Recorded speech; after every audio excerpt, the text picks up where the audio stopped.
ছাগল ম্যাডাম দাঁড়াও। কি ব্যাপার, আপনি আবার মাঠে চলে এসেছেন? কি করবো বলো, বাড়িতে বসে থাকতে ভালো লাগে না, তাই ভাবলাম খোলা আকাশের নিচে তোমার সঙ্গে ছাগল চড়াবো আর গল্প করবো। ও, আমার সঙ্গে ছাগল চড়াবেন তাই তো? ঠিক আছে, তাহলে ওই ছাগলটাকে ঘোরান।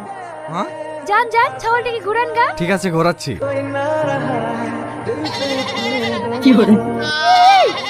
ছেড়ে দেন, ছেড়ে দেন, মরে যাবে।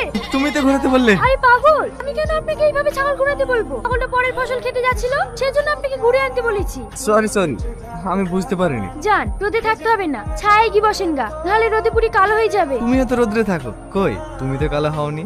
কে বললো আমি কালো হইনি? আমাকে তো সবাই কালো পুরি বলেই ডাকে। একটা কথা বলবো, তুমি সবার চোখে কালো হতে পারো, কিন্তু আমার চোখে তুমি সব চাইতে সুন্দর। থাক থাক, অত মিথ্যে কথা বলতে হবে না। যান, আপনি ছায়ায় কি বসেননি। ও বাবা গো, বাবা আমাকে খেয়ে ফেললো, বাঁচাও। কি হলো আপনার? ওরকম করছেন কেন? কি হলো? আমাকে বাঁচাও, আমাকে সাপে কামড়েছে, আমাকে তাড়াতাড়ি হসপিটালে চলো, আমাকে সাপে কামড়েছে,